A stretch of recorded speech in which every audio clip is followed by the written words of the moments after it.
adalah keutamaan 3 surah ini. Al-Ikhlas yang terdiri dari 4 ayat yang sudah masyhur dan tidak asing lagi tentunya. Bismillahirrahmanirrahim. Qul huwallahu ahad. Ikrarkanlah kalau Allah itu Esa. Ya. Allahus samad. Allah yang segala sesuatu bergantung padanya. Lam yalid wa lam yulad. Dan dia tidak diperanakkan dan tidak diperanakkan. Wa lam yakul lahu kufuwan ahad. Dia tidak membutuhkan pada siapapun. Ya. Ini terus diikrarkan dan ini surah termasuk sering kali diulang ya. Baik dalam zikir pagi petang seperti ini. Kemudian kita tahu juga dianjurkan dibaca di sholat witir agar menutup malam kita dengan Al-Ikhlas ini. Kemudian juga pada saat bangun tidur awal sholat kita sebelum sholat subuh sunat fajar juga di rakaat pertama Al-Kafirun, rakaat kedua Al-Ikhlas gitu ya. Kemudian juga Nabi SAW pernah praktikin di 2 sholat ba'diyah maghrib ya. Kemudian juga Nabi SAW anjurkan dan memperhatikan kalau sholat di belakang maqam Ibrahim ya, yang baca Al-Kafirun dan Qul Huwallahu Ahad. Kemudian juga beliau SAW menganjurkan dibaca sebelum tidur ya 3 kali sebagaimana riwayat Aisyah radhiyallahu anha dan beliau meniup telapak tangannya sallallahu alaihi wasallam. Maka ini agar kita sering teringat dengan masalah keutamaan bertauhid kepada Allah SWT. Dan memang mengisahkan Allah ini luar biasa teman-teman sekalian. Di saat kita sedang ada masalah, kalau kita kembalikan kepada tauhid jadi kecil permasalahan itu. Dan di saat nikmat sedang melimpah, kita kembalikan kepada tauhid, kita tidak akan kufur nikmat. Kita akan selalu bersyukur kepada Sang Pencipta Allah Subhanahu wa taala. Itu juga dengan Al-Falaq, surah yang sangat masyhur yang tidak asing lagi. Bismillahirrahmanirrahim. Qul a'udzu birabbil falaq ya. Aku berlindung atas nama Allah yang menciptakan falak ya. Anda bisa melihat di terjemahan Al-Quran ya. Katakanlah aku berlindung kepada Tuhan yang menguasai subuh ya. Al-Falaq, waktu subuh. Min syarri ma khalaq, dari semua keburukan yang telah diciptakan, tidak terkecuali mau jin, mau manusia, mau hewan ya.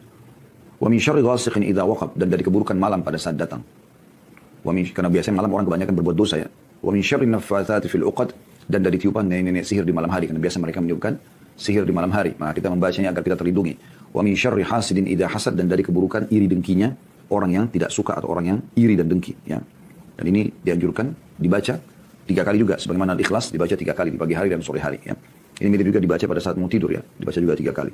Demikian juga dengan surah An-Nas yang sudah masyhur. Bismillahirrahmanirrahim. Qul a'udzu birabbin nas. Katakan aku berlindung kepada Tuhan yang memelihara dan menguasai manusia. Ya.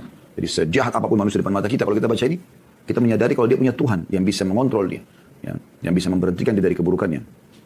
Malikin nas, Allah itu rajanya manusia. Ilahin nas, Tuhannya dan penciptanya manusia. Min syarril waswasil khannas, ya. Dari segala kejahatan bisikan syaitan yang biasa tersembunyi, ya. Alladzi yuwaswisu fi sudurin nas, yang membisikkan kejahatan ke dalam manusia, minal jinnati wan nas, dari jin dan manusia. Dan dari potongan akhir ayat surah An-Nas ini menandakan memang ada kalangan syaitan dari manusia juga ya, yang terus-menerus mendukung syaitan jin untuk menyesatkan sesama manusianya ya.